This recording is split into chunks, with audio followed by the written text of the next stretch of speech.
Books are sometimes windows, offering views of worlds that may be real or imagined, familiar or strange.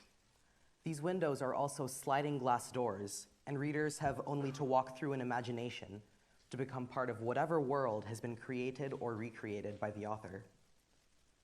When lighting conditions are just right, however, a window can also be a mirror.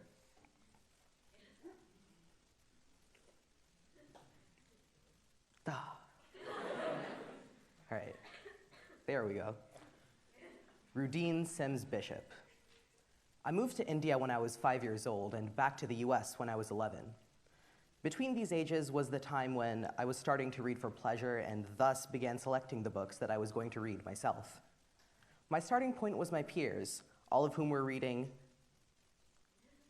Percy Jackson, Harry Potter, The Hunger Games, and Diary of a Wimpy Kid. Meanwhile, my mother introduced me to such classics as Charlotte's Web and Mary Poppins. A trip to the library would offer the works of classic British authors like Roald Dahl and Enid Blyton. Here's a list of books we used to read as kids, compiled by my friends and classmates living in India right now. And here are their main characters. And here are their authors. Do you notice anything about the people on the board? Yes, very good. Yeah, so I see what you're all thinking. This is super homogeneous. And remember, I'm talking about the books that I read while I was in India. But India isn't where we are right now. Maybe there's a difference with students who started reading for pleasure while they were in the US. So I surveyed my peers here, and the results were vastly the same. Now, I absolutely love and cherish these books. But the issue is that those were the only books that I was reading, and to some extent were the only books that were available to me. These books were my first windows and sliding doors. They allowed me to look into different times and cultures, helping me form a picture of what the outside world was like.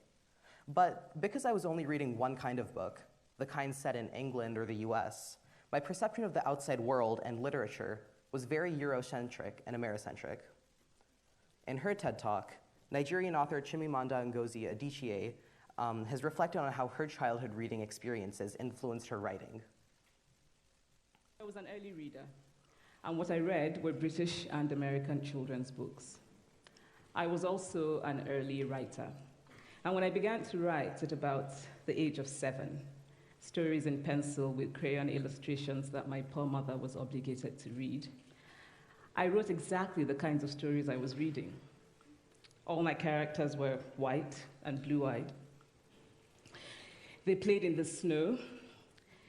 They ate apples. And they talked a lot about the weather, how lovely it was that the sun had come out. Yeah. So this was while Adichie was growing up in Nigeria, and her words resonated with me because this was precisely my experience.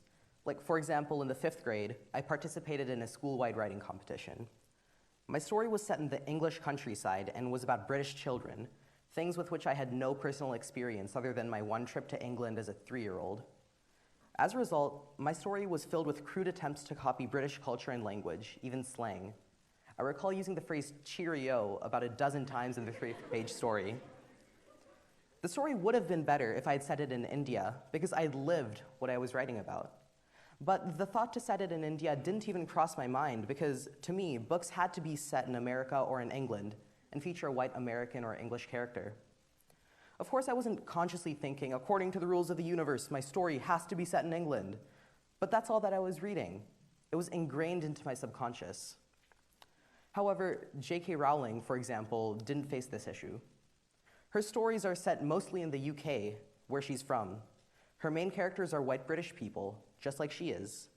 The culture of Harry Potter is vastly British, the culture she grew up in. Unlike me, Rowling wrote stories based in her culture because her experiences in that culture were reflected in what she was reading growing up. Rowling recalls reading mainly Elizabeth Gouge and E. Nesbit growing up, both of whom are white British women who wrote about white British characters. What she was reading was what she knew, so she was able to replicate it properly. But I, on the other hand, wasn't reading books written by people like me, about people like me, or set where I was living.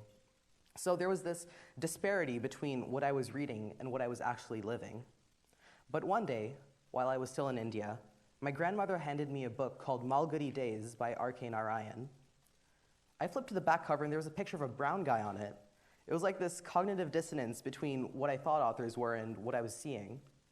Now, it wasn't that extreme, obviously, but I knew there were Indian authors. But this was the first time I'd ever been exposed to one, and I devoured that book.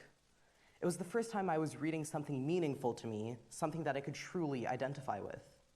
This book was my first mirror. I could identify with what the plots of the stories were. I could identify with the cultural references in the book, and I could identify with the myriad colorful characters. And so I moved on, and I found a whole world of books that I could find mirrors in. More Indian series were the Shiva trilogy and the Ramchandra series, which are basically Percy Jackson books with Indian gods. This awakening occurred around the time that I moved back to the US when I was around 11, so I found mirrors in books about the immigrant experience. Books like The Joy Luck Club, Americana, The Spirit Catches You When You Fall Down, and The Namesake. There were some cultures I was unfamiliar with, and this is where I found some novels to become my windows and sliding doors. The autobiography of a Tibetan monk and A Long Way Gone gave me insight into the lives of a Tibetan monk imprisoned by the Chinese government in the 70s and a child soldier in Sierra Leone. I genuinely believe that reading these books, my mirrors and my sliding doors, allowed me to widen my perspective and understand other people's better, contributing largely to who I am today. I was fortunate enough to discover them, realizing that not only one type of person is an author, or that not only one type of person deserves to have their story told, a realization that I've come through my own writing. My mother is a teacher of the deaf and hard of hearing, and used to teach at a school called the Weingarten Children's Center, a school for children who are deaf and hard of hearing. I went to the school as a preschooler, even though I'm not deaf, so I was in what was called a reverse mainstream program, and it was here that I made my first friends. I'm still friends with Arya, who's currently a senior at Saratoga High. Arya is profoundly deaf, meaning she can't hear anything really without her cochlear implants. One day, Arya and I were talking about how little her classmates actually knew about her deafness and the obstacles that she faced because of it. I was fortunate enough to have the experience of being in a reverse mainstream program at the School for the Deaf, and I realized that I had the opportunity to share the knowledge I'd gained through this experience with others. I had the opportunity to create something that could be somebody's window or sliding door. So I wrote a story about Maya, a little girl who is deaf and has cochlear implants, from the perspective of Sid, a little boy who is hearing and very curious about Maya's cochlear implants. I was able to write from the perspective of Sid because I was in his position once. I was a hearing child who was very curious about his friend's cochlear implants. I was able to write the story because I was writing what I knew. I finished the book in January of last year. After it was published, I read it at some local schools with Arya. At the end, we conducted an activity and found that the book was some of the students' first exposures to people who were deaf or hard of hearing, and that they learned something completely new to it from it. In these readings, my book was able to be a window and a sliding door for other children, offering them a new perspective. But it was also able to be a mirror.